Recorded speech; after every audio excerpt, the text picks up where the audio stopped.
Eu estou bem, graças a Deus, e hoje vamos a mais uma videoaula. Na aula de hoje, vamos dar continuidade ao capítulo 2 de vocês sobre a crise do sistema colonial no Brasil. Trabalharemos as páginas 29, 30, 32 e 33, referente aos tópicos: a colônia revolta-se, proibição das manufaturas, conjuração mineira, traição e punição, conjuração baiana ou revolta dos alfaiates, boletins de liberdade e repressão metropolitana. Como vimos na aula anterior, a partir da segunda metade do século XVIII, a economia mineradora começa a decair, devido ao esgotamento das minas que haviam sido exploradas de maneira intensa e predatória ao longo de várias décadas. Para contornar tais efeitos negativos dessa crise sobre a economia e sobre as finanças da coroa, o governo metropolitano resolveu aumentar o controle sobre a colônia para assim garantir uma superexploração de seus recursos. Portugal, que por sua vez tinha a economia como dependente da Inglaterra, desde o Tratado de Mantua, em 1703, precisava do ouro da colônia para pagar as crescentes importações de manufaturas inglesas. O ministro português Pombal, a partir de 1750, elevou a cotação de impostos sobre a mineração e, em 1765, declarou a derrama a ser posta em prática, uma vez que as cotas de impostos não haviam sido atingidas. Além disso, a proibição ao funcionamento de manufaturas, decretada em 1785 pela rainha Dona Maria I, também provocou o descontentamento dos colonos. Essa medida era contrária à política anterior de Pombal, que permitia a existência de pequenos polos de fabricação de artigos de consumo, como tecidos, calçados, armas, ferramentas de trabalho, entre outros. Essa proibição da rainha obrigou os colonos a depender exclusivamente dos artigos manufaturados, que por sua vez eram caros e escassos, o que só fez com que aumentassem o custo de vida da população dessa região. Essas atitudes do governo só fez com que aumentasse a resistência da colônia ao controle metropolitano e alimentaram ainda mais as ideias de revolta que já vinham sendo espalhadas no continente em decorrência do pensamento iluminista, do liberalismo e do exemplo da Guerra de Independência das 13 Colônias da América, de 1776. Em 1788, o governador de Minas Gerais, o Visconde de Barbacena, anunciou que a coroa realizaria uma grande derrama para compensar os impostos não pagos nos anos anteriores.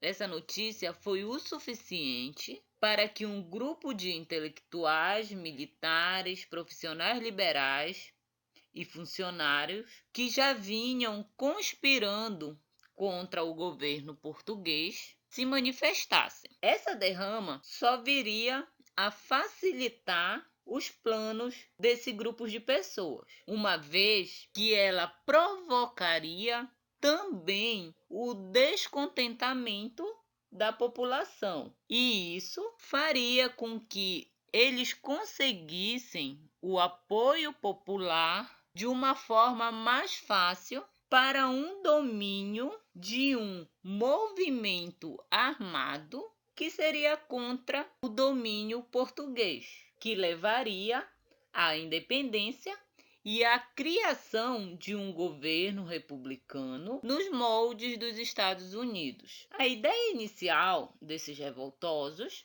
era aguardar que se fosse fixada a data dessa derrama, para assim desencadearem o movimento, executar o Visconde de Barbacena e, consecutivamente, proclamar a República. Vários conspiradores envolveram-se nesse movimento, que ficou conhecido sobre a Conjuração Mineira, por terem dívidas atrasadas a saldar com o governo português. Caso a derrama fosse realizada, eles poderiam perder seu patrimônio. Daí que vem o interesse em romper com a metrópole o quanto antes. Ou seja, com a derrama, o governo português poderia tomar os bens dessas populações. No entanto, em março de 1789, Joaquim Silvério dos Reis, que também devia ao governo, resolveu denunciar a conspiração, em troca do perdão de suas dívidas com o Tesouro Metropolitano. Com isso, Barbacena suspendeu a derrama e capturou os conjurados. A devassa durou 3 anos. Mas o que era essa devassa? A devassa era a apuração minuciosa com detalhes de atos criminosos mediante a pesquisa e inquisição de testemunhas. Então, ao fim da devassa da conspiração da Conjuração Mineira, 11 acusados foram condenados à morte. Destes, apenas um, o Alferes Joaquim Souza da Silva Xavier, o de origem mais humilde, foi executado, enquanto os demais tiveram a pena modificada para degredo perpétuo. O que era o degredo? Era uma pena de desterro ou exílio imposta judicialmente, onde o indivíduo é afastado de sua terra natal. Já a Conjuração Baiana ou a Revolta dos Alfaiates, diferenciando-se do que foi a Conjuração Mineira, esta não foi um movimento articulado por pessoas da elite. Ela teve também grandes participações de pessoas que exerciam as mais variadas profissões urbanas, como alfaiates, sapateiros, soldados, médicos, professores, além de escravizados e alforriados. A crise da economia mineradora e as medidas repressivas adotadas pelo governo português para extrair recursos da colônia acabaram penalizando as camadas mais pobres da população. Salvador perdeu para o Rio de Janeiro o posto de capital em 1763 e a situação da maior parte da população piorou, ficando em um estado de miséria, em razão da falta de emprego, do alto preço das mercadorias e da sobrecarga de impostos recolhidos pela metrópole. E, em decorrência disso, em 1797, houve uma série de rebeliões e saques a estabelecimentos de comerciantes portugueses em Salvador. Em 1798, começou-se a conclamar o povo, através de panfletos fixados nas igrejas, para aderir ao projeto de criação de uma república igualitária. O ápice desse movimento foi quando os revoltosos atearam fogo ao Pelourinho, que era símbolo máximo da dominação portuguesa em Salvador. E, enquanto isso, vários intelectuais se organizavam de forma secreta em busca de um projeto destinado a proclamar a República Democrática nos moldes da República Jacobina Francesa. As reivindicações desses revoltosos atendiam às necessidades de diversas camadas populares. E a partir do momento em que o projeto ganhou uma forte adesão popular, os grupos de elite retiraram o seu apoio desse movimento. E a partir de então, a liderança desse movimento passa para a mão de pessoas que representavam as camadas populares. Essa popularização do movimento e a falta de apoio dos grupos de elite afetaram o movimento, permitindo que a rebelião fosse dominada pelas forças portuguesas. Os panfletos espalhados pelas cidades foram investigados e, por meio de denúncias, dezenas de participantes foram presos, como foi o caso de João de Deus do Nascimento, que foi executado e teve o seu corpo exposto como punição pela participação na revolta. No slide anterior, a gente tem presente a imagem do busto de João de Deus, que hoje está presente na Praça da Piedade, em Salvador, na Bahia.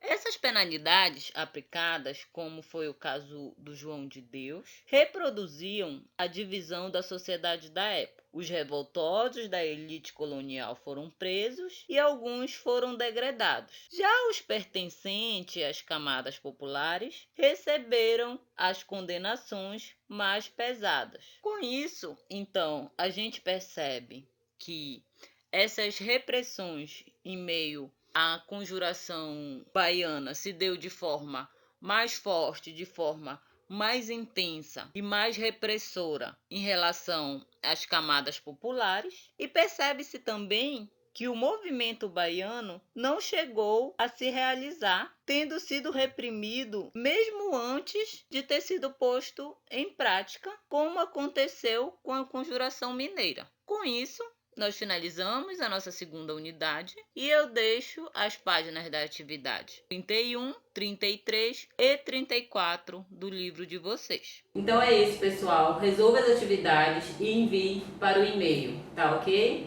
Até a próxima. Fiquem com Deus.